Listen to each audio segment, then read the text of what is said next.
अच्छा, आपल्या वक्त्या आहेत बुक लॉस क्लबच्या सहसचिव म्हणजे जॉईंट सेक्रेटरी प्राध्यापक अंधा वैद्य बोरसे.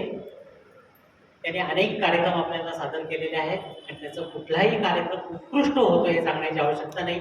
आपण टाळ्या वाजवून त्यांचं स्वागत करूया. तुम्हा सर्वांच्या साक्षीने आणि आज त्यांचे आई वडील दोघेही आलेले आहेत. मला अंधातीने विनंती करायची आहे की आमची एक फार चांगली इच्छा आहे, तुमच्या नावाच्या पाठीमागं डॉक्टर लवकरात लवकर लागलं पाहिजे. काय प्रदीप सर? आणि ते साहित्याचे डॉक्टर, शरीराचे डॉक्टर तुमच्या पाठीमागं बसलेलेच आहेत. आपण अंधातीने विनंती करूया की त्यांनी आपला कार्यक्रम सुरू करू. थँक्यू.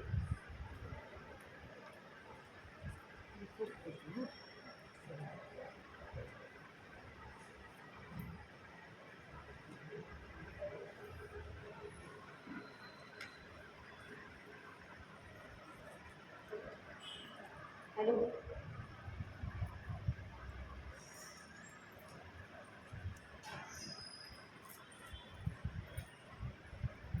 नमस्कार. लोकमान्य ग्रंथालय प्रणित बुक लवर्स क्लबच्या आजच्या ह्या साप्ताहिक कार्यक्रमामध्ये मी परत एकदा उपस्थित सर्वांचं पुन्हा एकदा मनपूर्वक स्वागत करते. आज जो मी विषय तुमच्या सगळ्यांच्या समोर मांडण्याचा प्रयत्न खरं तर करणार आहे. मी 100% खात्री नाही देऊ शकत, कारण ज्या व्यक्तीच्याबद्दल मी बोलणार आहे ती व्यक्ती इतकी महान होऊन गेलेली आहे की गेल्यानंतर ही शब्दाच्या रूपातून अजरामर राहणारी ती व्यक्ती म्हणजे पुरुषोत्तम लक्ष्मण देशपांडे म्हणजेच पु ल देशपांडे. कधीही त्यांचं नाव आपण विसरू शकत नाही अशी ती एक व्यक्ती आहे. आणि ज्यावेळेला मी असा विचार केला की आपण आता नेमका कुठला कार्यक्रम करायचा, कवितेचं पुस्तक झालं, प्रवास वर्णन थोडासा प्रयत्न करून बघितला, पण त्यानंतर असं लक्षात आलं की पुलंच्यावरती आजपर्यंत जितके मी कार्यक्रम बघितले ग्रंथालयात तसा एकही फारसा काही वेगळा असा कार्यक्रम झालेला नव्हता. तर मी विचार केला की आपण त्याचा एक वेगळा कार्यक्रम आपण देऊ शकतो ग्रंथालयासाठी. पुस्तकं आपण बरीच वाचलेली आहेत पुलंची, पण पुलंच्यातला जो एक विनोदाचा ह्युमर आहे किंवा कळकळून हसवणं हे जे आहे हे इतकंच आपल्याला पक्क माहिती झालेलं आहे. पण त्याच्या मागचा एक संवेदनशील माणूस आणि संवेदनशील व्यक्ती म्हणून सुद्धा ते कसे होते. अध्यात्म ह्या विषयाच्या बाबतीत वैयक्तिक त्यांचं मत म्हणजे ते देवधर्म करणारे नव्हते, आपल्या प्रत्येकानं माहिती आहे, ते प्रचंड नास्तिक होते. पण तरी देखील ते म्हणतात की गुढहौस आणि ज्ञानेश्वरांची गाथा ही एकत्र माझ्या टेबलवर नांदलेली मी बघितलेली. म्हणजे साहित्याच्या क्षेत्रामध्ये ज्यावेळेला एखादी व्यक्ती ही समरसून पूर्णपणे गुंतून जाते त्यावेळेला त्या संतांच्या मध्ये किंवा त्या देवामध्ये सुद्धा शेवटी संत साहित्य शोधायचाच ती कसा प्रयत्न करते हे खरं तर आपल्याला पुलंच्या शैलीतून जास्त बघायला मिळत जातं. म्हणूनच विषय मी असा निवडला की विनोदा पलीकडील फुलं असा आजचा माझा विषय आहे. ते एक संवेदनशील व्यक्ती होते, एक अभ्यासू व्यक्ती म्हणून आपण त्यांना ओळखू शकतो. आणि आजपर्यंत मी त्यांची थोडी थोडी नंतर माहिती तशी गोळा करायला सुरुवात केली तेव्हा असं लक्षात आलं की आजपर्यंत त्यांची 58 पुस्तकं ही प्रकाशित झालेली आहेत आणि सर्वोच्च पुरस्कार देखील प्रत्येक पुस्तकाला आजपर्यंत त्यांना तिथं मिळालेले होते. पण विनोद म्हटल्यानंतर म्हणजे थोडीशी कदाचित ही सगळ्यांच्या साक्षीने मी टीका करते असं म्हणायला हरकत नाही, पण विनोदाच्या नावाखाली आजकाल स्टँडअप कॉमेडीचा जो प्रकार चाललेला आहे तो स्टँडअप कॉमेडीचा प्रकार किंवा काही जे विनोद निर्मितीच्या माध्यमातून शो केले जातात ना त्याच्यामध्ये जी भाषा वापरली जाते ती भाषा जर आत्ताची आपण बघितली आणि एक थोडीशी वेगळी भाषा म्हणजेच काय एक सुसंस्कृतपणा दिसून येतो त्या विनोदामध्ये, तरी देखील आपल्या घरची उदाहरणे तसं जेव्हा वाटतं ना आपल्याला तेव्हा तिथे पुलं आपल्याला कुठेतरी मनापासून आवडायला लागतात. पुलं म्हटल्यानंतर आपल्याला आठवतात असामी म्हैस किंवा झालाच पाहिजे असं जे आहे ते. मी तरी बिगरी त्या मॅट्रिक हे इतक्या वेळेला ऐकत असते म्हणजे कदाचित आपल्या प्रत्येकांचाच तो कदाचित ती आवड असू शकेल. पाऊस पडत असेल बाहेर किंवा घरी मी कधी एकटी असेल किंवा जर आपल्याला कधी कंटाळा आला असेल, कधी खूप एकटं वाटत असेल, मी सरळ पुलंचं कथाकथन ऐकत बसते.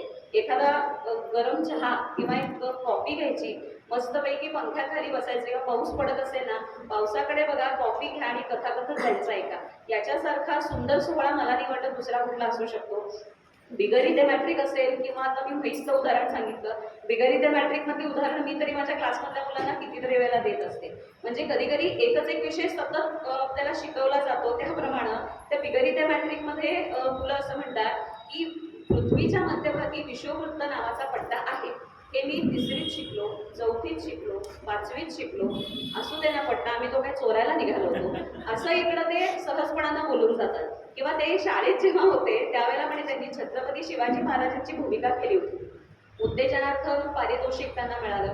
त्याच एका अवतारामध्ये म्हणजेच काय चरिटोप वगैरे सगळा म्हणायला लागले देऊन टाकला होता मी, पण वर्गात बसताना मी त्या शिवरायांच्या आवेशातच बसलेलो होतो. माझं लक्ष नाहीये शिकवताना हे बघितल्यानंतर शिक्षकांनी त्यांना प्रश्न विचारला, अहो गो ब्राह्मण प्रतिपालक, सांगा बरं मी आता काय प्रश्न विचारला होता ते. त्यांचं लक्ष नव्हतं. शिक्षकांनी विचारलं, सांगा नेपोलियनचा जन्म केव्हा झाला. तेच छत्रपतींचं अवसान आणून फुलं म्हणाले त्याचे पालन झाले होते. बस हा एकच भाग इथं आपल्याला दिसून येतो. खळखळून हसवणं हा गुणधर्म घेऊनच हा माणूस जन्माला आलेला होता असं आपल्याला म्हणता येईल. कारण त्यांची डॉक्युमेंटरी जेव्हा मी अभ्यासाच्या निमित्तानं बघत होते तेव्हा मला असं लक्षात आलं की मुलं असं सांगतात की जर का भविष्यामध्ये कधी माझा पुतळा चुकून म्हणायला लागले उभा करायचा विचार लोकांनी केला तर मी त्यांना असं सांगेन की त्या पुतळ्याखाली फक्त इतकंच लिहा की या माणसाने आम्हाला हसवले. हे एकच तुम्ही फक्त वाक्य लिहा, या पलीकडे माझी कोणतीही अपेक्षा नाही. आता विनोदा पलीकडील फुलं ह्याच्यामध्ये नेमकं मी काय मांडण्याचा प्रयत्न करणार आहे किंवा तुम्हाला नेमकं ते काय ऐकायला मिळणार आहे. एक तर त्यांच्या बाबतीतली माहिती नसलेली थोडीशी माहिती, त्यांच्यावर झालेले गायनाचे आणि साहित्याचे संस्कार, त्यांचं थोडंसं वैयक्तिक आयुष्य आणि साहित्यातून त्यांनी संवेदनशीलता कशी मांडलेली आहे, अशा काही एक 4 ते 5 गोष्टी ओघवत्या शैलीमध्ये जितक्या शक्य असतील तितक्या मी तुमच्यापर्यंत आज सांगण्याचा आणि पोहोचवण्याचा प्रयत्न करणार आहे. झी मराठी पूर्वीचं माहिती आपल्याला अल्पा मराठी, त्याच्यावरती त्यांच्याच व्यक्ती आणि वल्ली ह्या पुस्तकावर आधारित अतुल परसुरे त्यावेळेला त्यांची भूमिका करायचा पुलंची. तोही बिचारा अभिनेता खूप लवकर गेला खरं तर, आणि त्यानं खरं तर ती भूमिका खऱ्या अर्थानं वेगळ्या पद्धतीनं जिवंत उभी केलेली आपल्याला बघायला मिळते. तर व्यक्ती आणि वल्ली या पुस्तकावर आधारित झी मराठीवरती मालिका लागायची आणि त्याच्यातल्या एक गोष्टी आपल्याला बघायला मिळतात. कालांतरानं त्यांची पुस्तकं तशीच होती, पण त्या पुस्तकांचा अभ्यास करून म्हणा किंवा त्यांच्या एकंदरीत जीवनावर म्हणा, पु ल व्यक्ती की वल्ली उत्तरार्ध आणि पूर्वार्ध असे 2 चित्रपट त्यानंतर महेश मांजरेकर यांनी दिग्दर्शित केलेले आपल्याला बघायला मिळतात. आणि पुलंचं समग्र जीवन त्याच्यातून आपल्याला बघायला मिळत गेलं होतं.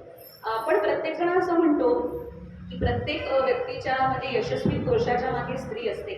खऱ्या अर्थानं पुलंच्या मागं सुनीताबाई ज्या पद्धतीनं उभ्या राहिलेल्या होत्या त्याला खरोखरी तोड नाहीये. कारण त्या चित्रपटातून देखील आपल्याला बघायला मिळेल किंवा गुगलवर देखील तुम्ही जर का त्यांची माहिती घेतली पुलंची तर लक्षात येतं आपल्या की पुलंची 2 लग्न झालेली होती. पहिलं लग्न झालेलं होतं सुंदर तिवाडकर नावाच्या एका मुलीशी, पण लग्नानंतर काही काळातच एका टायफॉइड सारख्या आजारामध्ये लगेचच तिचा मृत्यू झाला.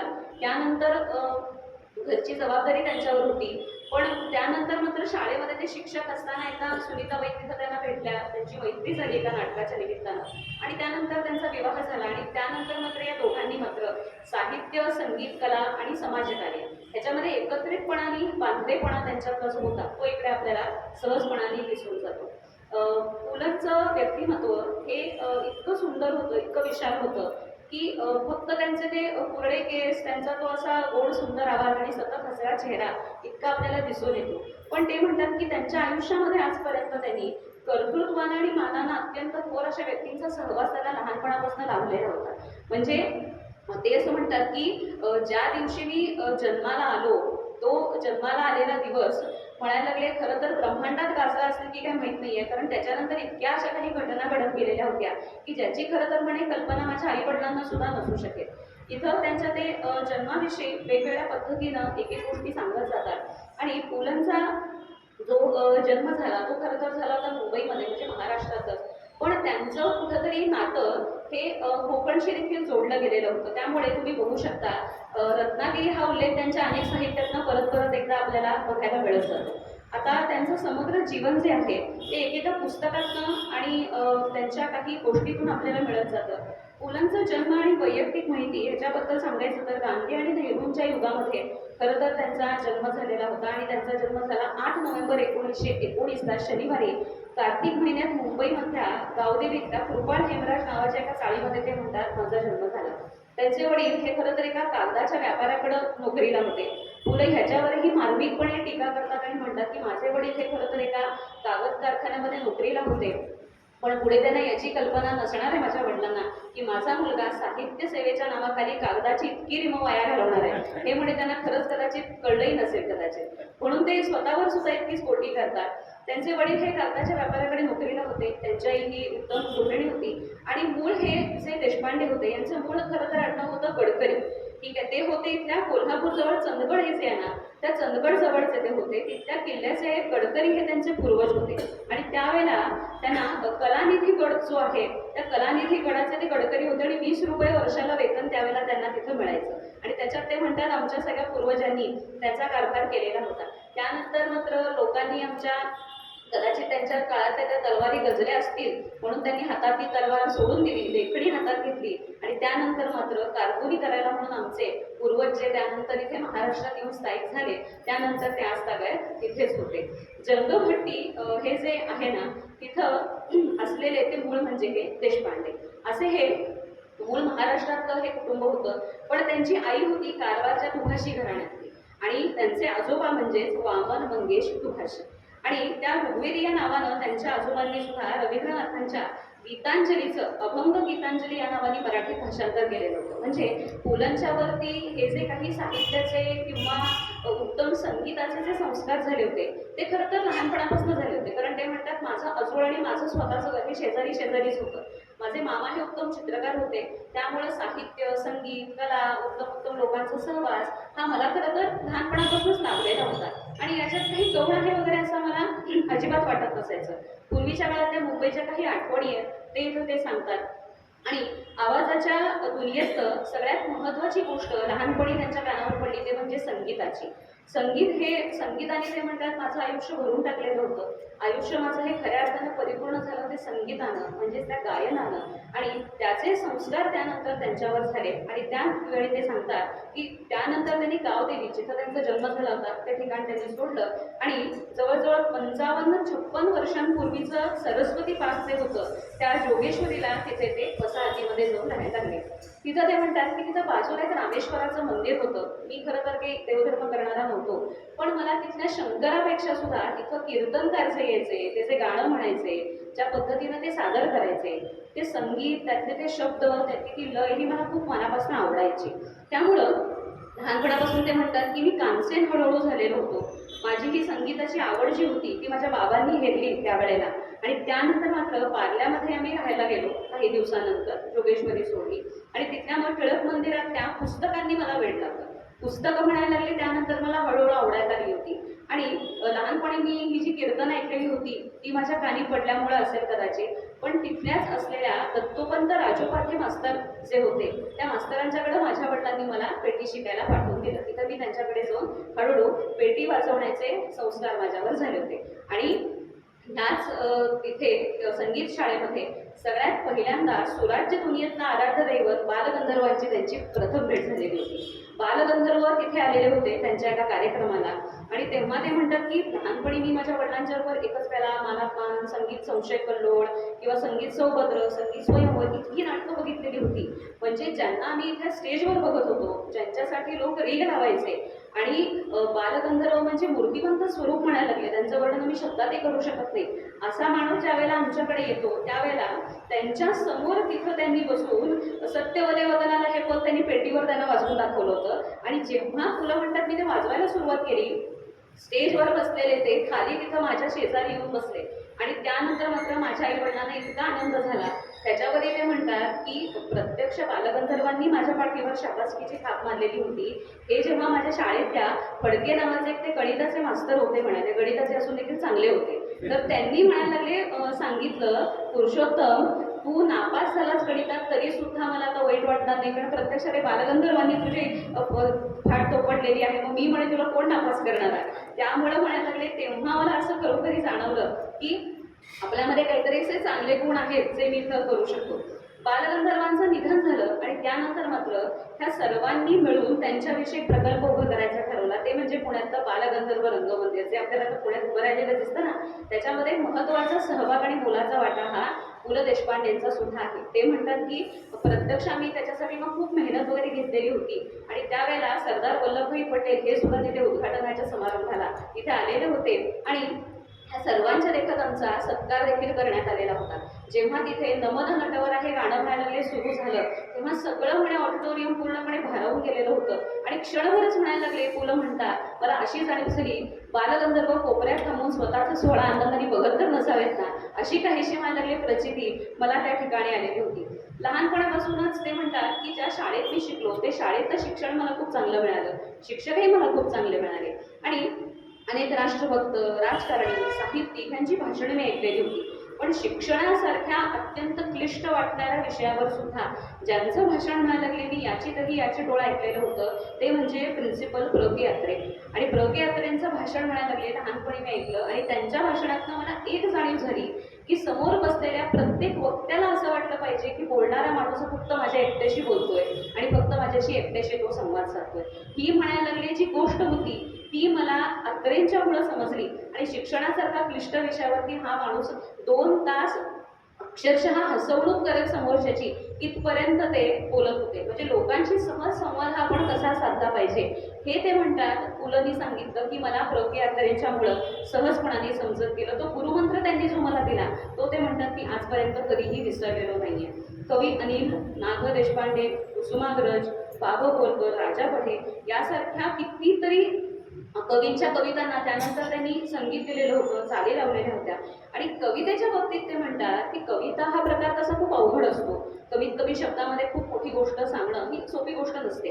पण ते म्हणतात माझ्यावर पहिल्यापासून प्रभाव जो पडला कवितेचा तो पडला बाब बोरकरांचा. आणि बाब बोरकर हे मूळ गोव्याचे आहेत, निसर्गामध्ये रमलेला हा कवी आहे. आणि आजही आपल्याला आठवतात त्यांच्या काही कविता की माझ्या गोव्याच्या भूमीत गड्या नारळ मधाचे असं म्हणून जेव्हा ते वर्णन करायला लागतात तेव्हा मात्र त्यांच्यातली जी सौंदर्य दृष्टी आहे कवितेतली ती म्हणतात मला दिसून येते. आणि नागेशीचं जे मंदिर आहे बांगोड्याचं की त्या नागेशीच्या मंदिराच्या तळीकाठी बोरकर त्यांना कविता ऐकवतायत मुलांना आणि सुंदर प्रकारे ते दोघेही म्हणतायत की अहो मी तरी इथं गोव्यात आलोय आता तुमच्या, बोरकर एक सुंदरशी कविता ऐकवा ना. मग बोरकर देखील तितक्याच तन्मय त्यांना अगदी सुंदर कविता वगैरे ऐकवतायत आणि ते तिथं कविता ऐकत होते एकमेकांच्याकडे.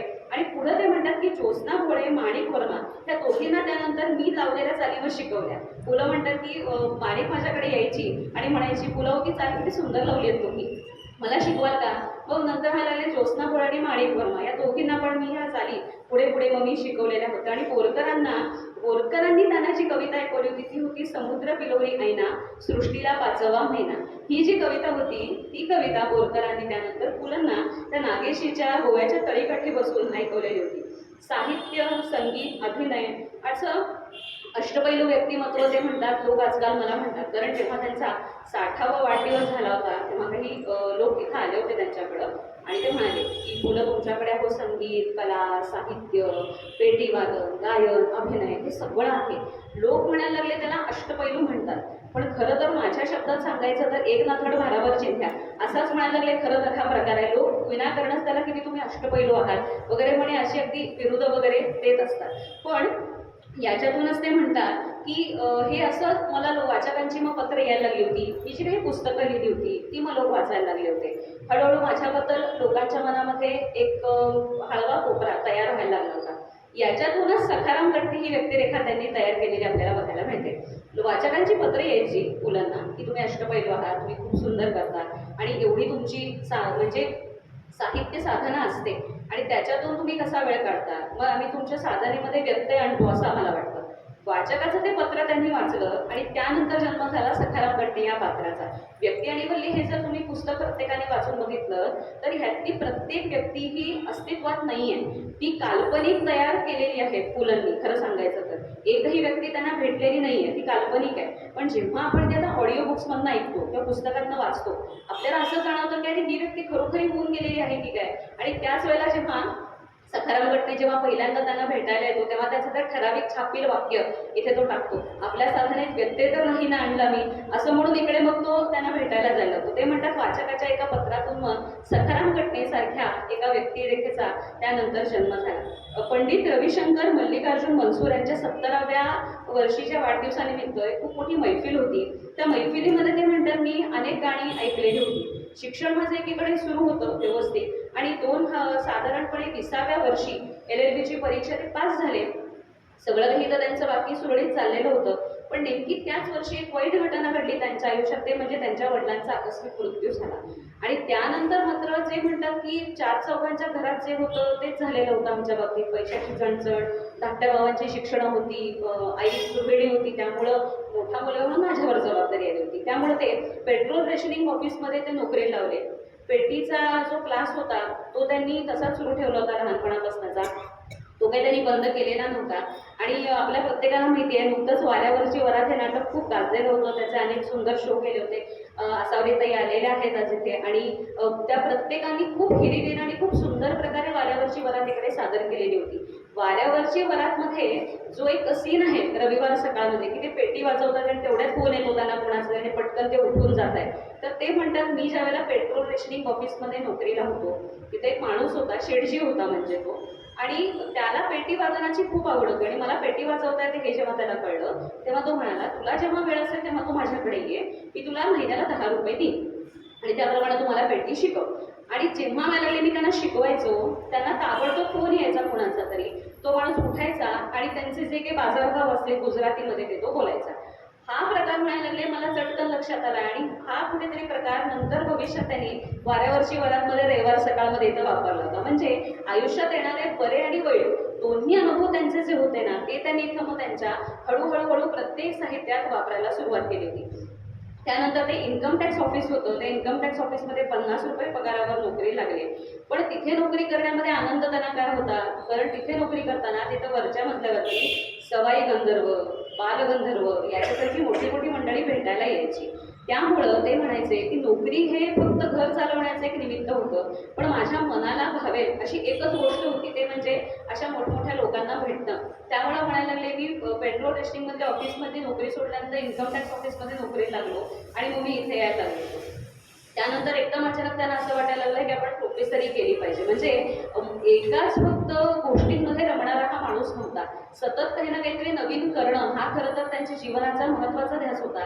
आणि म्हणून ते म्हणतात की पुण्याला मी प्रोफेसर व्हायचं ठरवलेलं होतं, बी एच्या वर्गात मी नाव घातलं आणि सर्व प्रकारच्या शिकवण्या ज्या काही होत्या ना त्यानंतर मी तिथं गेलं. तर म्हणजे एकीकडे मी शिक्षण घेते होतो आणि दुसरीकडे नोकरी करून स्वतःचा उदरनिर्वाह आणि शिक्षणाचा खर्च जो होता तो पण मग मी चालवायला लागलो. पुण्याहून ते मुंबईला चालले होते एकदा असेच, त्यावेळेला तिथे ज्यांना राम गणेश गडकरींचा सहवास लाभलेला होता, ते चिंतामणराव कोल्हटकर तिथे त्यांना त्या ट्रेनमध्ये भेटले. आणि त्यावेळेला ते म्हणायला लागले की नाटकातून जर का तो अभिनय करत असशील ना, तर मी माझी एक छोटीशी एक ललित कला म्हणून एक संस्था चालू केलेली आहे, त्याच्या अंतर्गत आम्ही नाटकांचे प्रयोग वगैरे करतो आणि तू तिथे काम करशील का? तर म्हणाले ठीक आहे. आणि कोल्हटकरांच्या बरोबर त्यानंतर मग त्यांनी अनेक नाटकात सुंदर भूमिका केल्या.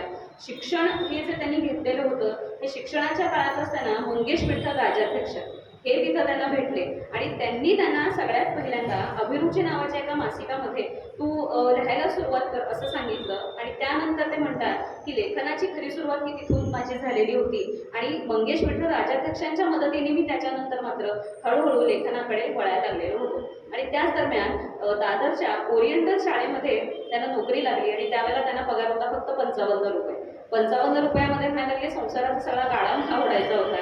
लहान भावांची शिक्षणं, बहिणीचं लग्न, त्याच्यानंतर मी स्वतः आणि आई माझी होती. त्यामुळे ह्या 4-5 जणांची पूर्ण जबाबदारी त्या एका 55 रुपयावरती मला इथे सुरुवात करावी लागली होती. इथेच सगळ्यात पहिल्यांदा सुनीता ठाकूर त्यांची तिथं पहिल्यांदा भेट झालेली होती. ते म्हणतात की एकदा मी असाच क्लास संपवून आलो आणि तिथे येऊन बसलो होतो, तेवढ्याच समोरून पांढरी शुभ्र साडी, कपाळाला कुंकू नाही अशी एक सुंदर आणि हुशार तरुणी तिथं आत आली आणि ती होती सुनीता ठाकूर, जी मूळ होती रत्नागिरीची. आणि त्यांचं देखील आयुष्य हे इतकं सुंदर आहे की 1942 सालीच्या चळवळीमध्ये सुनीताबाईंनी स्वतःला झोकून दिलेलं होतं. त्यामुळं देशप्रेमाची त्यांना प्रचंड आवड होती आणि आपण ह्या देशासाठी समाजासाठी काहीतरी केलं पाहिजे हा ध्यास होता.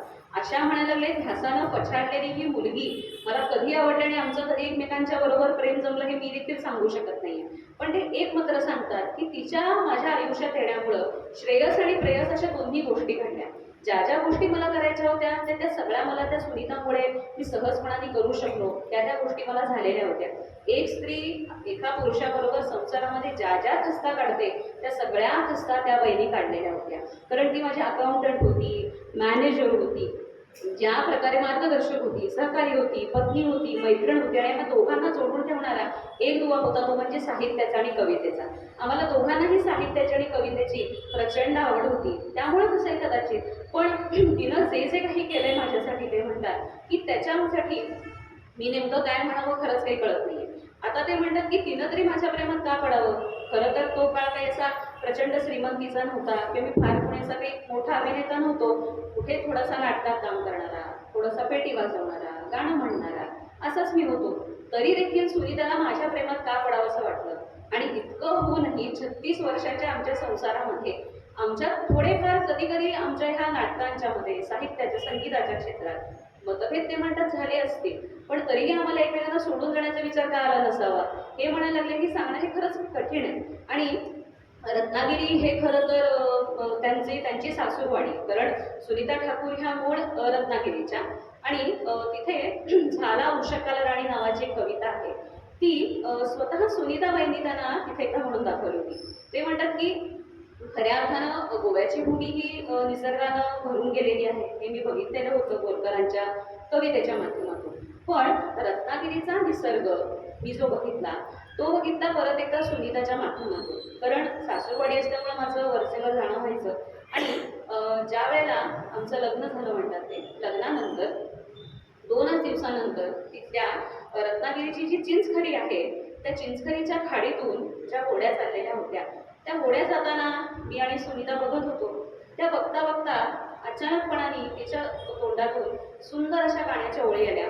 खरं तर गाणं म्हणणं हा माझा प्रांत नाहीये, पण सुनीताबाईंनी ज्या पद्धतीनं त्यांना ती गाऊन दाखवलेली होती ना की त्या पद्धतीनं थोडीशी मी म्हणण्याचा फक्त प्रयत्न करते तुमच्या समोर आहे. ती कविता अशी आहे. झाला उषकाल राणी हिमबिंदू विदगुनी फुलाना पानाला बसते हलतेच हळुवाऱ्यावरती जोगती जणू राजस बाळा ही बाळे चिमणी हलतेच हळुवाऱ्यावरती झाला उषकाल राणी असं म्हणतात ते. इतक्या तन्मयतेनं ती गाणं म्हणायला लागली होती. आणि तेव्हा मला जाणवलं की आम्हाला दोघांना जोडून ठेवणारा एक दुवा आहे तो म्हणजे कवितेचा. बोरकरांचा प्रभाव जसा माझ्यावर होता तसाच तिच्यावरही होता. आणि 1946 साली सुनीताबाईंचं आणि पुलंचं लग्न झालं. आणि त्यानंतर मात्र शाळेत जेव्हा ते दोघेही शिकवत होते त्याच वेळेला मग रांगणेकर हे जे आहेत लेखक त्यांच्या वहिनी या नाटकात त्यांना वल्लभाची भूमिका त्यांनी त्यानंतर केली होती. आणि त्यानंतर कुबेर नावाचा एक बोलपट आला त्यातही त्यांनी भूमिका केली, त्यात त्यांनी स्वतः गाणं म्हटलेलं होतं. याच काळामध्ये ह्या बोलपटाच्या निमित्तानं कधी माडगुळकरांची त्यांची पहिल्यांदा भेट झाली आणि गदिमा इथं त्यांना भेटले. आणि त्यानंतर मात्र त्यांनी असं ठरवलं, पुलंना एकदा त्यांनी भेट घेतली पुलंची. आणि त्यावेळेला ते म्हणायला लागले की गाऊ त्यांना आरती नावाचा मी एक कथा तयार केलेली आहे. त्याच्यामध्ये पटकथा संवाद हे माणसे आहेत, दिग्दर्शन राम गबाले करणार आहेत आणि संगीत सुधीर फडके देणार आहेत. आणि स्वातंत्र्याची जी चळवळ आहे सामान्य माणसाची त्याच्यावर आधारित ही खरं तर मला फिल्म करायची आहे छोटीशी. तर त्याच्यामध्ये तुम्ही काम कराल का. फुलं म्हणायला लागले माझा चेहरा बघून तुम्हाला वाटतं का मी अभिनय करू शकतो म्हणून. एकवेळ तुम्ही सुनीताला विचारलं चालेल ती दिसायला माझ्यापेक्षा जरा तरी सुंदर आहे. गदिमा म्हणायला लागली अहो इथं सुंदरतेचा नाही आहे, तुमच्या दोघांच्या एकत्र येण्याचा प्रश्न मला जास्त वाटतो, याल का तुम्ही. फुलं लगेचच तयार झाले आणि सुनीताबाईंनी आणि गदिमांच्या फक्त एका सांगण्यावरून त्यानंतर मात्र पु ल देशपांडे आणि सुनीताबाईंनी त्याच्यामध्ये काम केलेलं होतं. वंदे मातरम हा बोलपट मग त्याच्यातनं तयार झाला. गाऊ त्यांना आरती या कथेवरून मग त्यांनी तो वंदे मातरम हा बोलपट तयार केला. आणि त्याच्यामध्ये शाहिरी रंगातलं एक पाय तुमच्या गावात दुसरा तुरुंगात अशा नावाचं जे गाणं होतं ते त्याच्यानंतर मग फुलांच्यावरती चित्रीकरण करण्यात आलं होतं. 1948 साली तुका म्हणे आता हे नाटक रंगभूमीवर आलं पुलंचं. आणि मराठी संत परंपरेमध्ये तुकारामांच्या वरती पुलंचं हे जास्त प्रेम होतं. कारण आपल्या प्रत्येकाला माहिती आहे की संत परंपरेमध्ये ज्ञानोबांना पण तितकाच त्रास झाला आणि तुकोबांनाही तितकाच त्रास झालेला होता. त्यांची गाथा ही त्या नदीमध्ये विसर्जित केली, त्याच्यानंतर मग म्हणे ती देवी आणि तिने त्यांना दिलेली होती. तर तिथं पुलं म्हणतात की तो दृष्टिकोन मला ह्या नाटकातनं थोडासा बदला बदलायचा होता, ती प्रत्यक्ष सरस्वती देवी इथं न येता जनसागरावरती त्या गाथा त्यांच्या तरलेल्या होत्या. हा मला दृष्टिकोन त्या नाटकातनं दाखवायचा होता आणि तो कुठेतरी इथे मग त्यानंतर सहज सफळ झालेला आपल्याला बघायला मिळतो. विषय आपला आजचा आहे विनोदा पलीकडील पुलं. तुम्ही आतापर्यंत जी माहिती ऐकताय ही आपल्याला फारशी माहीत नसते, कारण अगदी ठराविक एका साच्यामध्ये आपण पुलांना बघितलेलं असतं. पण साहित्यातून विनोदा पलीकडचे पुलं जर तुम्हाला बघायचे असतील तर ह्याच अनुषंगाने थोडीशी आता मी या विषयाकडे येऊन तुम्हाला सांगते. त्यांची 2 नाटकं अशी आहेत ना की ज्याच्यामध्ये आपल्याला जीवनाचं एक वेगळं तत्वज्ञान आणि संवेदनशीलता दिसून येते. ते म्हणजे तुझे आहे तुझं पाशी आणि सुंदर मी होणार.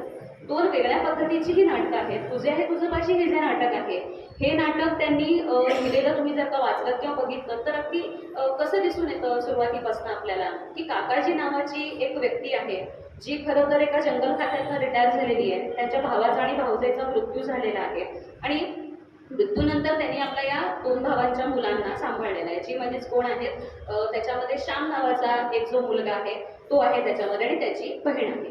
तर या दोघांनाही ते सांभाळत आहेत आणि आचार्य जे असतात एके दिवशी आचार्य त्या ठिकाणी तिथे येतात आणि एके दिवशी ज्या वेळेला आचार्य त्या श्यामच्या तिथे घरी येतात त्याच्या बहिणीच्या सांगण्यावरून, आचार्य म्हणजे प्रवचन करणारे अध्यात्माच्या क्षेत्रातले अशी त्यांची खरं तर व्यक्तिरेखा आहे. पण हे जे इथं आचार्य येतात त्यानंतर मात्र त्या घरातलं सगळं वातावरण बदलायला लागतं. आणि काकाजी हे कसे आहेत मुळातच पूर्णपणे इंदुरातलं प्रचंड मोठं देवास्करवाडा त्यांचा प्रसिद्ध आहे. त्यामुळे अगदी त्या काळातली गाणी बजावणी, अगदी मांसाहार खाणं, दारू पिणं हे सगळं आहे. पण तरी सुद्धा या गोष्टीचा कुठेही अश्लीलतेशी संबंध आलेला नाही आहे काकाजींशी. म्हणजे एक सुसंस्कृत घरामध्ये जसं वातावरण असतं तसंच असतं. पण तरी देखील त्यांच्याबरोबर जी गीता नावाची एक मुलगी आलेली असते त्या गीताला मात्र त्यांच्या हे घरातलं मोकळं वातावरण आवडायला लागतं. त्यांचा जो काही आहे अध्यात्माचा वारसा ती वर्षानुवर्ष जपत आलेली असते त्यांच्याबरोबरचा, तो तिला काही झालं तरी मग आवडायला लागत नाही. आणि 2 विरुद्ध टोकांच्या गोष्टी इथं त्यांनी तुझे हे तुझं पाशी याच्यात सांगितलेल्या आहेत. म्हणजेच काय की आपल्यापाशीच कितीतरी चांगले गुण असतात, फक्त ते आपल्याला कळत नाही दुसऱ्यांनी दाखवल्याशिवाय. हा जो मूळ मुद्दा आहे ना, हा मूळ मुद्दा इथं त्यांनी तुझे हे तुझं पाशी या नाटकात सांगितलेला आहे. आणि त्याच्यात ते इतकं सुंदर एक वाक्य वापरतात, जगात वेदना जितकी सुंदर बोलते तितकं सुख नाही बोलत, असे तर ते चटकन सांगून जातात. आणि याच्यामध्ये जेव्हा काकाजी सांगायला लागतात म्हणजे आचार्यांना असे काही मग अनुभव यायला लागतात त्याच्यामध्ये की तिचा जो भाऊ आहे श्याम, तो श्याम मग इंजिनिअरिंग सोडायला लागतो, आचार्यांच्या बरोबरच मी जाणार असं म्हणायला लागतो. पण ज्यावेळेला आचार्यांच्या असं लक्षात यायला लागतं की आपल्या आचार्यपणाची लोकांच्या माघारी थट्टा व्हायला लागलेली आहे, लोक आपल्याला नावं ठेवत आहेत, तेव्हा मात्र ते म्हणतात की लोकांनी आम्हाला मोठं केलं त्यामुळे आम्हाला वाटायला लागलं की आम्ही देखील आचार्य व्हायला लागलो. आणि त्याच्यात देखील पुलंचा दृष्टिकोन हा इतका सुंदर आहे. ते इथं असं सांगतात म्हणजेच काय विचारांचं आणि आयुष्याच्या आविष्काराचं एक वेगळं चित्र पुलांनी इथं सांगितलं. आणि त्यावेळेला त्या आचार्यांच्या तोंडी एक सुंदर इथे एक वाक्य आलेलं आहे. ते म्हणतात की समुद्रानं किरसुडीनं म्हणायला लागले समोद्राच्या लाटा परतवण्याची महत्वाकांक्षा आमची, ती म्हणायला लागले कशी झेपणार आहे आम्हाला, असं इथं ते सांगायला लागतात. आणि आयुष्यभर जे काकाजी ज्यांनी दारू केलेली आहे, ज्यांनी मांसाहार केलेला आहे, ते शेवटी सांगतात आचार्यांना आचार्य शांत व्हा. म्हणजे इतके दिवस आचार्य म्हणतात मी लोकांना शांतिवेदाचे पाठ पडवीत बसलो होतो, पण आज हेच काकाजी मला शांत राहायला सांगतायत. मला वाटत होतं जीवनाचं सगळं तत्वज्ञान मी आत्मसात केलेलं आहे, पण नाही, आपल्याला जे आवडतं ते करावं, फक्त आपल्या आतली जी धूळ आहे ती आपणच स्वतः शेवटी स्वच्छ करावी लागते. कुठेतरी हे असं हे जेव्हा नाटक आपण बघतो किंवा सुंदर मी होणार हे जर तुम्ही नाटक बघितलेलं असेल प्रत्येकाने, प्रचंड मोठा राजवाडा, त्या राजवाड्यामध्ये 4 भावंड आहेत आणि त्यांचे वडील आहेत, आई नाही आहे त्यांची, दिदीराजे आणि बेबीराजे ह्या 2 व्यक्तिरेखा महत्वाच्या आहेत. आणि त्यांचे 2 भाऊ आहेत. सततच्या एका चौकोनी वातावरणात त्यांचं बालपण गेलेलं आहे. लोक येत आहेत त्यांचा पॅलेस बघायला, आजूबाजूला सगळे नोकर चाकर आहेत, पण याच्या व्यतिरिक्त त्यांना त्यांचं वैयक्तिक आयुष्य नाहीये, स्वातंत्र्य नाहीये, त्यांनी बाहेर कुठेही जायचं नाही, गेलं तरी देखील सतत त्यांच्यावर नोकरा चाकरांचा सरंजाम आहे.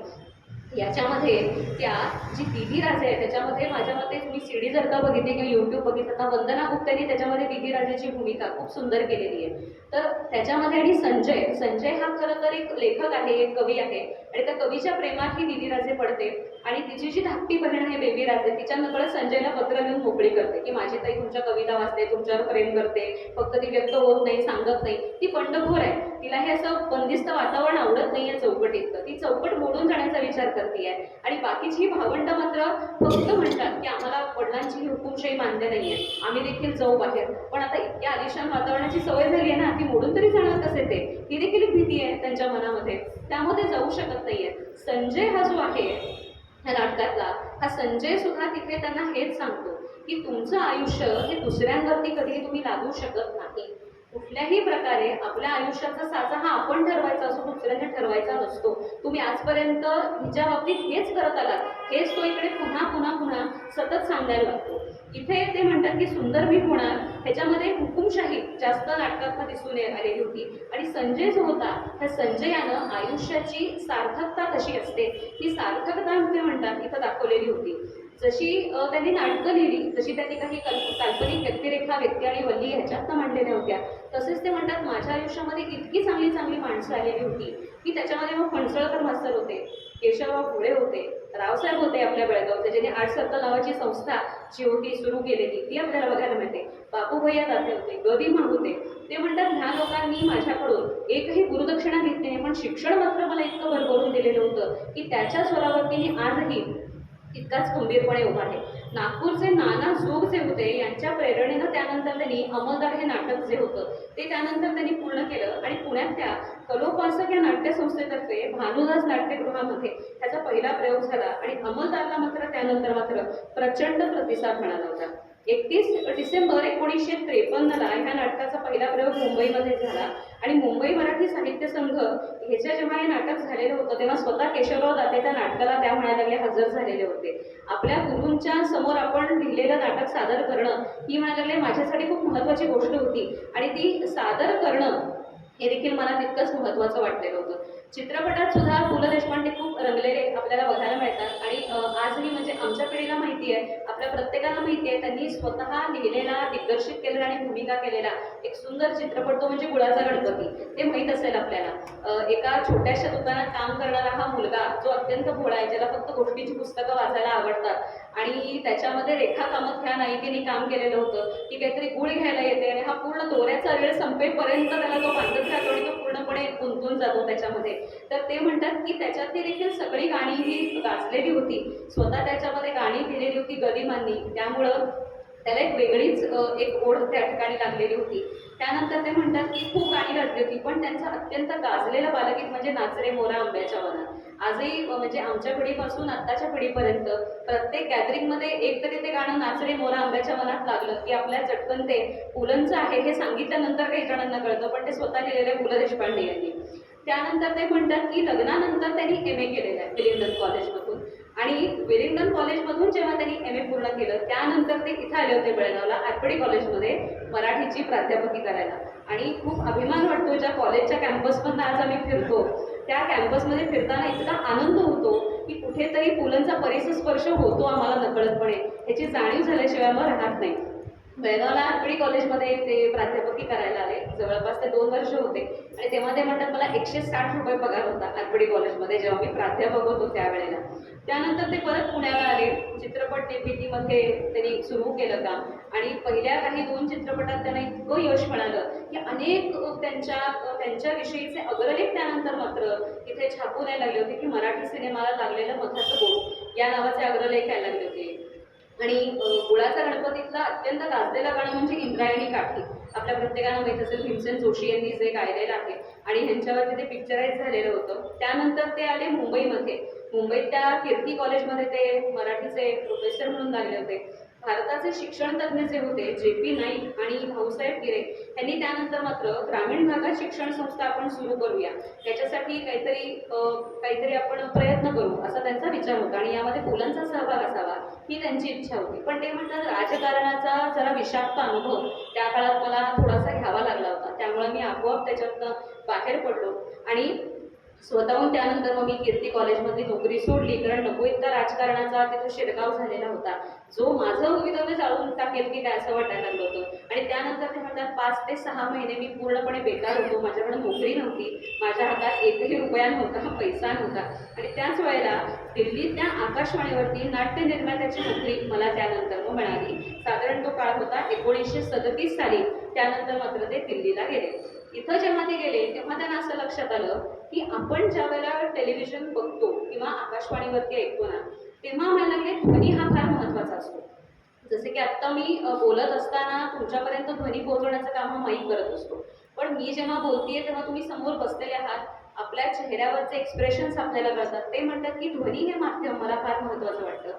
लहानपणी मी जी कीर्तन ऐकलेली होती किंवा लहानपणापासून मी जे संगीत ऐकलेलं होतं, त्याच्यातूनच मला लागले ध्वनी हे माध्यम मला फार महत्त्वाचं वाटलं, जे मला खरं तर या आकाशवाणीच्या माध्यमातून समजायला लागलं. पण आकाशवाणीमध्ये आमच्या काळात म्हणजे आम्ही फक्त रेडिओ ऐकतो, तुम्ही सगळे बरेच जाणकार आहात, वयाने मोठे आहात, त्यामुळं आकाशवाणी आणि रेडिओ ह्याचा अनुभव तुमच्या पिढीने आमच्या पिढीपेक्षा भरपूर जास्त घेतलेला आहे. सकाळ झाल्यानंतर रेडिओ लावायचा आणि रेडिओ ऐकत ऐकत घरातली कामं व्हायची, आणि त्याच्यामध्ये फास्ट फॉरवर्ड वगैरे काही नाही, बातम्या लागू दे, नभोनाट्य लागू दे, जाहिरात येऊ दे, आणि जशी जाहिरात लागायची ना आपल्या डोळ्यासमोर ते चित्र मग तयार व्हायचं. ते म्हणतात की स्क्रिप्ट लिहिणं हे देखील किती महत्त्वाचं असतं, हे मला त्या नादब्रह्म म्हणजेच ते म्हणतात ध्वनीच्या माध्यमातून लक्षात आलं. म्हणजे कसं ते उदाहरण देतात इथे की तुझं नाव काय, आता म्हणायला लागले हेच एक आहे, हेच जर का आपण वेगळ्या वेगळ्या शैलीत विचारलं तर, म्हणजे तुझं नाव काय असं जर का म्हणे एखाद्या पोलिसांनी हा प्रश्न विचारला तर आपल्या डोळ्यासमोर म्हणे तो पोलीस लक्षात येतो, भरपूर त्यानं दारू प्यायलेली आहे, त्याचं जरा पोट वाढलेलं आहे,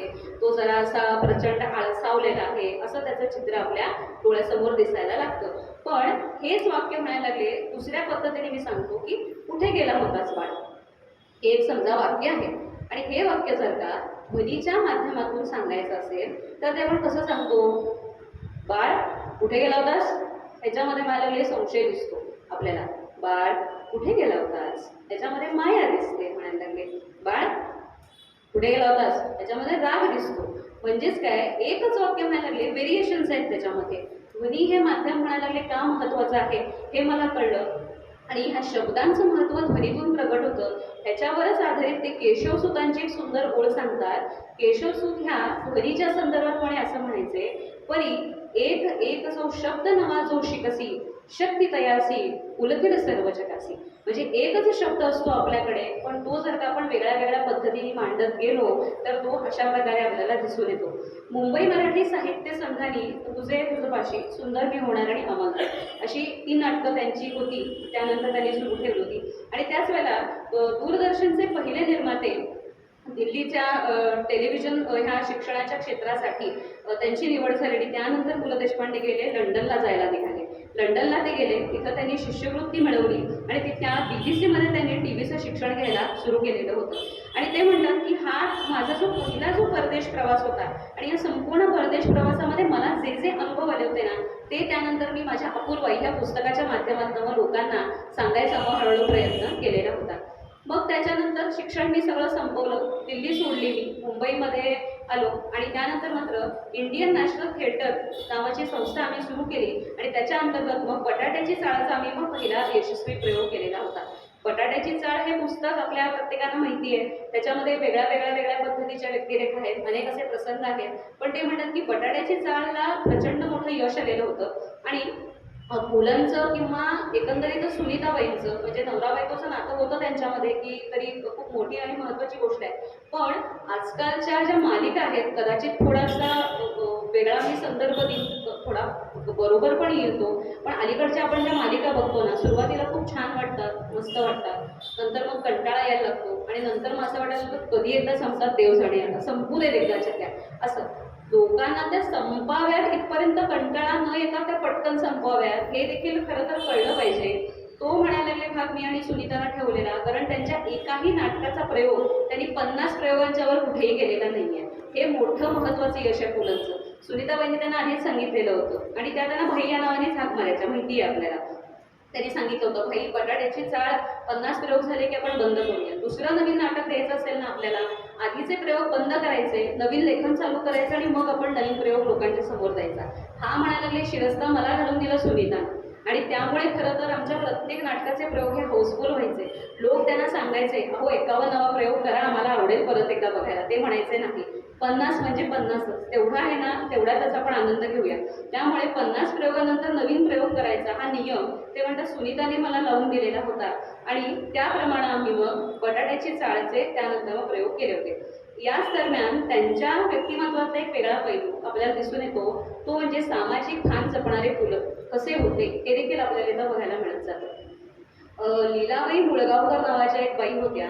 त्यांना त्यांच्या हॉस्पिटलमध्ये रक्तदान करायला हे नवरा बायको जायचे आतमधनं. तेव्हा त्या म्हणायच्या की तुला आम्हाला हो 40,000ची गरज आहे, कारण हे जे मी रक्त घेतो लोकांचं ते चांगलं व्हायला लागले का शीतपेट पेटीमध्ये आम्हाला ठेवावं लागतं, पण मला लागले अनुदान आम्ही मागितलंय सरकारकडे, कधी येईल काही सांगता येत नाही, आम्हाला पैसे खरं तर हवे आहेत त्याच्यासाठी.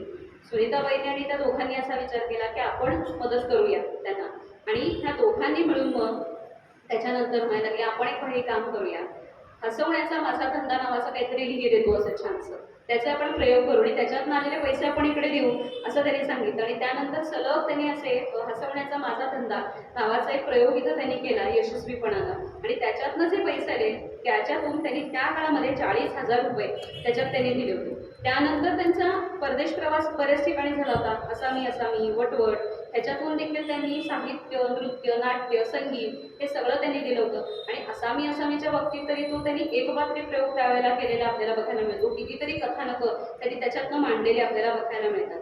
लेखणीचा गौरव मात्र त्यानंतर अनेकांनी त्यांना केला होता, पण एकीकडे त्यांचा अभिनय चालला होता, एकीकडे ते असे सामाजिक कार्यामध्ये सुद्धा सहभागी झालेले होते. पण त्याचबरोबरीनं इथे ते म्हणतात की मी स्वतः सुंदर प्रकारे काहीतरी लिहिण्याचा प्रयत्न करत होतो.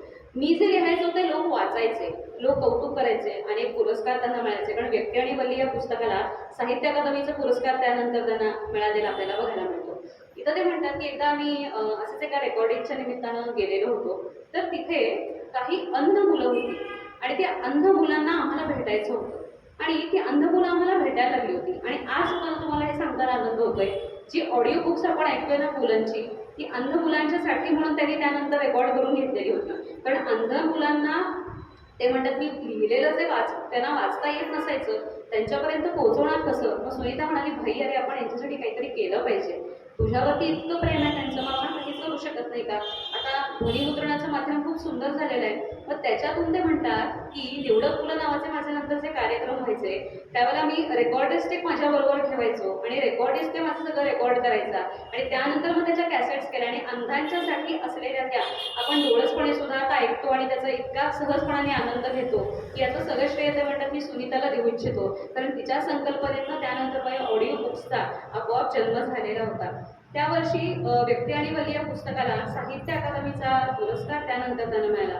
राष्ट्रपती राधाकृष्णन यांच्याकडून संगीत अकादमी आणि याच्याबरोबर अनेक गौरवाचे आणि सन्मानाचे सत्कार त्यांच्या आयुष्यामध्ये आलेले होते. त्यानंतर मात्र नाट्य संमेलनाचे ते अध्यक्ष सुद्धा झालेले होते. आणि जेव्हा ते म्हणतात मी नाट्य संमेलनाचा अध्यक्ष झालो होतो, तेव्हा शाळेत वाजवलेली ती पहिली पेटी जी होती ना बालगंधर्वांच्या समोरची, ती चटकन मला आठवायला लागलेली होती आणि शाबासकीची दिलेली थाप मात्र मी विसरू शकत नव्हतो. मुलांचं व्यक्तिमत्व हे इतकं निराळं आहे, इतकं वेगळं आहे की रवींद्रनाथ टागोरांच्या वरती सुद्धा त्यांचा प्रचंड जिव्हाळा होता. ते म्हणतात की चार्ली चॅप्लिन आणि रवींद्रनाथ टागोर हे माझ्या आयुष्यातले पहिले गुरु होते, कारण कितीही दुःख असू तरी आपण हसत राहिलं पाहिजे हे मला चार्लीने शिकवलं. आणि तत्वज्ञान आपल्याकडे किती असतं तरी देखील आपण किती सीधेपणानं जगलं पाहिजे हे मला टागोर सांगून जातात. त्यामुळे ते म्हणतात की टागोर आणि चार्ली चॅप्लिन हे माझे महत्त्वाचे आणि मोठे गुरु होते. आणि या दोघांच्याही मुळे ते म्हणतात मला टागोरांच्या गीतांजलीचा आपोआप वेळ लागलं होतं आणि त्यानंतर ते सरळ त्यांनी शांतिनिकेतन गाठलं आणि तिथे जाऊन त्यांनी बंगालीचा अभ्यास सुरू केला होता पुलंनी. आणि त्याच्यानंतर ते म्हणतात की पूर्णपणाने माझ्यावरती शांतिनिकेतनमध्ये टागोर हे असे चिरंजीवित्वाचा वरदान अभ्यासारखेच मिळाले होते. आणि अभिमानाची आणि कौतुकाची गोष्ट म्हणजे त्यानंतर मात्र रवींद्र भारतीनं त्यांना डॉक्टर ऑफ लिटरेचर ही पदवी बहाल केलेली होती पुलंना, म्हणजे डॉक्टर पु ल देशपांडे असं म्हणायला हरकत नाही आजपासून आपण त्यांना, असं मी नक्कीच म्हणू शकते. अखिल भारतीय मराठी साहित्य संमेलनाचे अध्यक्ष होते ते इचलकरंजीला. तिथं देखील लोकांची मनमुरादपण आणि भरभरून त्यांना दाद मिळत गेली होती. आणि त्यानंतर मात्र पु ल देशपांडेने ठरवलं की आपण पु ल देशपांडे फाउंडेशनची स्थापना करूया, ज्याच्यामध्ये विकलांग किंवा अनाथ, गरजू असे जे लोक आहेत ना, त्यांना आपण खऱ्या अर्थाने इथे आधार देऊ शकतो. आणि ज्या प्रकारे तुकोबांची जी ओळख होती की जोडोनिया धन उत्तम व्यवहारे उदार विचार वेच करी, इथं सुनीताबाईंनी एक छोटीशी इथं त्यांनी सुधारणा केली. त्या म्हणतात की जोडोनिया धन उत्तम व्यवहारे उदास विचार वेच करी, उदासी असलेल्या लोकांना आपण जीवन देऊया भाई. त्यामुळे त्यांनी ती ओळ तिथे लावली आणि त्यानंतर या फाउंडेशनची स्थापना झाली. आणीबाणीच्या काळात म्हणतात लोकशाहीच्या पायाला जरा धक्का लागलेला होता आणि मी व्याख्यानं करायचो हे बघून अनेक राजकारणी त्यानंतर माझ्या घरापर्यंत आलेले होते की बोल तुम्ही जरा व्याख्यानं द्या. पण ज्या वेळेला लोकशाहीचा पाया ढासळताना दिसायला लागला होता मला आणि नकळतपणे मला देखील ते ओढत आहे हे लक्षात आलं, तेव्हा मी आपोआपच माझ्याकडे काढता पाय घेतलेला होता. आणि ह्याच्यावर ते खूप सुंदर वाक्य सांगतात, म्हणजे हे खरं तर फुलच बोलू शकतात, आपल्याला नाही सुचणार. ते म्हणतात की राजकारणामध्ये विचारांना सिद्ध करायचे मुद्दे सुटले की मुद्दे आपोआप सुरू व्हायला लागतात. ते म्हणायला लागले माझ्या मनाला पटण्यासारखं नव्हतं आणि त्यामुळे मी राजकारणातनं आपोआप पाय उतार झालो आणि पुन्हा एकदा मी माझ्या साहित्याशी आणि माझ्या संगीताशी पूर्णपणाने समरस झालेलो होतो. आणि इथं ते म्हणतात की एकीकडे माझी व्याख्यानं चालली होती, समाजकार्य चाललं होतं, लोकांचं भरभरून प्रेम मिळत होतं, सुनीताची उत्तम साथ होती, सगळं काही सुरळीत झालेलं होतं. त्याच दरम्यान भारत चीन युद्ध हे मोठ्या प्रमाणात भडकलेलं होतं आणि भारत चीन युद्ध भडकलेलं असताना त्याच दरम्यान एका सैनिकाचं मला म्हणायला लागले पत्र आलेलं होतं. त्यानं माझे खाद्य जीवन हा लेख म्हणे वाचलेला होता त्याच्या त्या बेस कॅम्पमध्ये. आणि ती देखील गोष्ट ते कशी सांगतात की भारत चीन युद्ध सुरू होतं आणि भारतातलाच हा सैनिक एका रात्री प्रचंड थंडी होती त्या काळामध्ये, तिथं शेकोटी पेटवण्यासाठी त्या माणसाने काय केलं होतं, कागदाचे जे तुकडे असतात ना आजूबाजूला मासिकांचे वगैरे ते व्हायला लागले, तो काढायला लागला आणि त्याच वेळेला त्याला माझे खाद्य जीवन हा माझा लेख एका मासिकामध्ये मिळाला. फाडून फेकण्यापेक्षा आपण वाचलेला बरा असं म्हणायला लागले त्याला, त्यावेळेला वाचलं. आणि खाद्य जीवनमध्ये त्यांनी अगदी शाकाहार आणि मांसाहार फळं भाज्या ह्या सगळ्यांच्याबद्दल प्रचंड सुंदर लिहिलेलं आहे. म्हणजे खरोखरी प्रत्येक गृहिणीला आणि मनमुरादपणे खाणाऱ्या प्रत्येक माणसाला आवडेल अशी भाषा आहे त्याच्यात त्यांची. तो म्हणायला लागले लेख त्या बेस कॅम्पमधल्या त्या सैनिकानं वाचला आणि त्यानंतर त्यांनी मला पत्र लिहिलं. मला असं वाटत होतं की हे युद्ध संपलं नाही आणि या युद्धामध्ये आपला मृत्यू झाला तरी देखील चालेल, इतका मी खरं तर निराश होतो. पण तुमचा मी हा लेख वाचला आणि आता मला असं वाटू लागलंय खाण्यासाठी का असेना पण आपण जगलंच पाहिजे. हे म्हणायला लागले पोचपावती मला त्यानं दिली आणि त्यानं ही जी मला पोचपावती दिली त्यामुळे मला इतका आनंद झाला की आज माझ्या या एका अशा छोट्याशा लिखाणामुळं, भलेही मग ते मला विनोदाचं असेल, भलेही त्याच्या आयुष्याशी निगडीत असेल, पण एका माणसाचा मी जीव वाचवला याचाच मला इतका आनंद झाला की मी स्वतःला देवदूत समजायला लागलो होतो 2-3 मिनिटांसाठी. असं देखील पुन्हा स्वतःविषयी बोलायला लागतात. पुलंचा आणि सुनीताबाईंचा जो काही समग्र प्रवास होता ह्या प्रवासातच गुणगायीनं आवडी आणि मैत्र ह्या पुस्तकांचा जन्म झालेला होता. गुणगायीनं आवडी हे जे पुस्तक आहे पुलंचं, ते जर तुम्ही वाचायला सुरुवात केली तर त्याच्यामध्ये वसंतराव देशपांडे, वसंत पवार, कुसुमावती देशपांडे यांच्याबद्दल खूप सारी माहिती बघायला मिळते. पण वसंत पवार हे जे संगीतकार होते, ह्या वसंत पवारांच्याबद्दल जेव्हा मी वाचायला सुरुवात केली, शेवटच्या काही ओळी ज्या होत्या त्या वाचताना असं वाटायला लागतं की ही शैली किंवा हा जो काही भाग आहे ना, हा खरंच कदाचित फक्त पुलंच्या नजरेतच दिसून येतो. वसंत पवार हे मराठी संगीत क्षेत्रातले एक महत्त्वाचे संगीतकार होते. त्यांचा जन्म, त्यांचं बालपण हे अत्यंत कष्टाचं होतं. घर ते फारसं त्यांचं चांगलं नव्हतं, त्यांना अनेक व्यसनं सुद्धा होती. पण ते म्हणतात की स्वतःच्या सतारीच्याच उंचीचा असलेला हा माणूस ज्यावेळेला त्या मंचावरती येऊन बसायचा, स्टुडिओत यायचा ध्वनी मुद्रणासाठी, आणि ज्यावेळेला ज्या पद्धतीनं तो त्या सतारीवरनं बोटं फिरवायचा ना, अक्षरशः समोरचा बसलेला प्रत्येक माणूस हा लाजवाब म्हणूनच उठायचा. त्याचं वैयक्तिक आयुष्य हे खूप हलाखीत केलेलं होतं. गर्दीत तो रमायचा, म्हणजे काय, तो बोलका होता पण बडबडा नव्हता, रसिक होता पण छंदीबंदी नव्हता, असं इथं ते त्याचं वर्णन करतात. आणि वसंत पवार हे खूप लवकर गेले, त्यांचा खूप लवकर मृत्यू झाला. पण मृत्यू झाल्यानंतर मात्र ते म्हणतात की वसंत पवार गेल्यानंतर त्याचा धर्म कुठला त्याच्यावरून देखील वादंग माजलेला होता. आणि मग त्याला नेमकं त्याचा दफनविधी करायचा की त्याला जाळायचं ह्याच्यावरून देखील काय लागले, लोकांच्या मध्ये वादविवाद प्रचंड झालेले होते. काही लोकांनी त्याला शहाणं म्हटलं, काही लोकांनी त्याला वेडही म्हटलं असेल. जगराहाटीच्या नुसार कदाचित तो वाईटही असू शकेल. पण सगळ्यात दुःख जर का कोणाला झालं असेल ना वसंताच्या जाण्याचं, तर ते त्याच्या सतारीला म्हणायला लागले. कारण जी सतार आयुष्यभर त्याच्याबरोबर राहिली होती, त्या सतारीवरून त्याची बोटं फिरलेली होती, वाक्य सुद्धा कधी कधी म्हणायला लागली पोरगी होतात, फक्त ती अश्रू गाळत नाही म्हणून आपल्याला फक्त म्हणायला लागले त्याची जाणीव होत नाही. खऱ्या अर्थानं वसंताची सतार पोरकी झाली हे मला जाणवलं आणि त्याचा मृत्यू देखील म्हणाले कुठे व्हावा, सतारीच्याच गावात मिरजेला त्याचा मृत्यू झाला होता. हे म्हणायला लागले हा योगायोग म्हणावा की हा त्याचा काळाने घातलेला घाला असेल कदाचित. म्हणजे वसंत पवारांच्या बद्दल ते लिहितात, पण ज्यावेळेला ते नाथा कामत बद्दल लिहितात किंवा नंदा प्रधान बद्दल जेव्हा लिहितात ना व्यक्ती आणि वल्लीमध्ये, नंदा प्रधान एक अशी व्यक्तिरेखा आहे व्यक्ती आणि वल्लीमध्ये ज्याच्यामध्ये आई वडिलांचा त्याच्या घटस्फोट झालेला आहे, तो एकटाच राहतोय आणि एकटेपणाची जाणीव असलेला हा माणूस ज्यावेळेला फक्त पुलंच्याकडे एक मित्र म्हणून येतो तेव्हा तो काय सांगतो त्याला, माझं आयुष्य कसं आहे माहिती आहे का, तुला तो समुद्र दिसतोय का समोरचा, त्याच्यात त्या होड्या आहेत, त्या एकमेकांच्या बरोबर जात आहेत, त्या एकमेकांच्या सोबत आहेत पण ते शेवटपर्यंत जाणार आहेत त्या एकमेकांच्या बरोबर माहीत नाही आपल्याला. अरे भाई माझं आयुष्य तसंच आहे, लोक येतात जातात निघून जातात, आयुष्यभर कोणच राहत नाही रे माझ्यासोबत. इतकंच कशाला, तुम्ही चितळे मास्तर घ्या किंवा अंतू बरोबर घ्या, ह्या व्यक्तिरेखा देखील तितक्याच सुंदर आहेत. किंवा सखाराम गटने जरा हसवून जातो पण त्याच्यात देखील शेवटी ते म्हणतात ना की तो जेव्हा शेवटी त्याला एका पेढे द्यायला येतो तेव्हा देखील ते म्हणतात की सुरुवातीला सखारामनी त्याला प्रार्थनेचे 5 झालेले पेढे त्यांनी मला दिले होते, आज त्याचे वडील नातवाचे पेढे माझ्याकडे घेऊन आलेले. म्हणजे एका मुलाला घडवल्याचा आनंद देखील इथं ते सांगतात. अंतू परवा हा देखील आपल्याला थोडासा असो पण तितकाच रडवताना पण दिसतो आपल्याला. शेवटी शेवटी एक हळवी किनार जी आहे ना ती आपल्याला दिसते, कारण ज्यावेळेला ते म्हणतात ना की मी परदेशात चाललोय बायकोसोबत, तेव्हा ते रामेश्वराचा अंगारा घेऊन येतात तिथं आणि पुलंच्या हातात ठेवतात आणि म्हणतात की तुमचा विश्वास नाहीये माहिती आहे मला, पण तुमच्यासाठी म्हणून घेऊन घ्या. आणि एकच गोष्ट सांगतो म्हणतात अंतू बर्वा, मनात ठेवा कोणाला बोलू नका, 40 वर्षापूर्वी ही आमची गेली, त्यानंतर दारचा आंबा मोहरलेला नाहीये. म्हणजेच काय की काही काही वेळेला काही नशीब काही काही व्यक्तिरेखेतून सुद्धा येत जातात. चितळे मास्तरांच्या बाबतीत देखील ते असंच म्हणतात की चितळे मास्तर हे त्यांना शिकवणारे एक शिक्षक आहेत, अनेक मुलांना त्यांनी घडवलेलं असतं. मुंबईत तिथं ते येतात आणि तिथल्याच मुंबईमध्ये मुकुंद पाटणकर नावाचा त्यांचा एक विद्यार्थी असतो. त्या विद्यार्थ्याच्या ते घरी गेलेले असतात त्याच्या मुलीला गोष्ट ऐकवण्यासाठी. त्या मुकुंद पाटणकरची मुलगी ही बरीच वर्ष पोलिओनं आजारी असते, ती पायानं चालू शकत नसते, त्यामुळं राजकुमाराचं विमान हे कसं आकाशात भरारी घेतं हे ते चितळे मास्तर सांगत असतात. मुकुंदा आणि स्वतः पुलं ते म्हणतात की आम्ही दोघं जण ती जी गोष्ट जी होती चितळे मास्तर सांगत होते ती आम्ही ऐकत असतो. आणि त्यानंतर मात्र बाई म्हणतात की मी परत एकदा चितळे मास्तरांना बोलवायला गेलो आणि ते माझ्यासोबत खाली आले. चितळे मास्तरांची सवय पायात चप्पल न घालण्याचा शिरस्ता त्यांचा तो तसाच होता. इथं जे वाक्य आहे ना शेवटचं हे कुठेतरी म्हणतो ना अँड इट हिट्स मी, आपण हे जे वाक्य आपण इंग्लिशमध्ये वापरतो ना ते कुठेतरी असं चटकन लागतं इथे. मुकुंदा म्हणतो थांबा तुमच्या चपलांना मी तुम्हाला आणून देतो.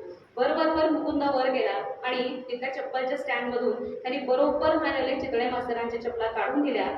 चपला त्यांच्या शोधणं फारसं कठीण नव्हतं, कारण कुठल्याच चपलांच्या टाचा इतक्या झिजलेल्या नव्हत्या असं इथं ते वाक्य वापरतात. म्हणजे झिजणं हा शिक्षकाचा धर्म आहे, पण चितळे मास्तर इतके झिजले आयुष्यभर त्यांच्या विद्यार्थ्यांच्यासाठी की त्या स्टँडमधल्या चपला शोधून काढणं हे त्यांना कठीण गेलं आहे.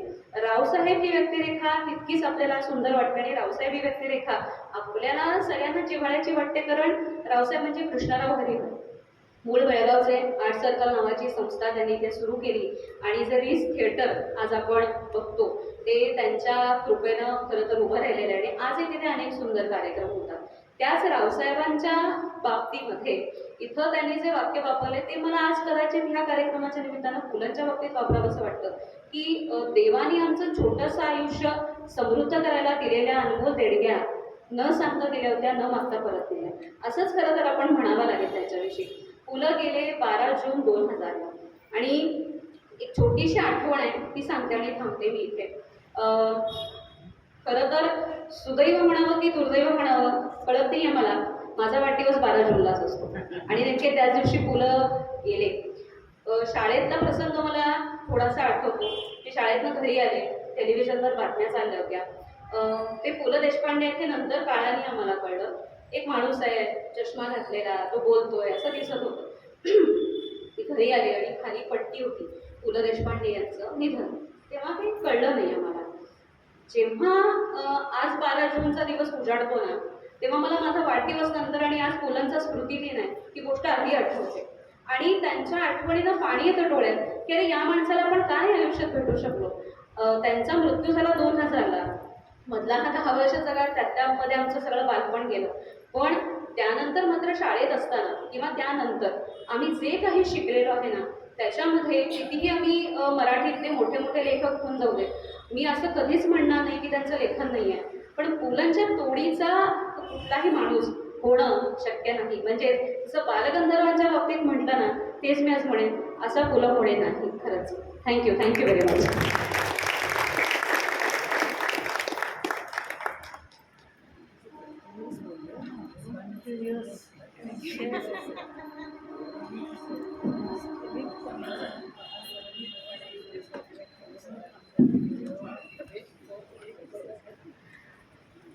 हो आणि कधी हो नाही पॉज पण हल्लीच म्हणेल ठीक आहे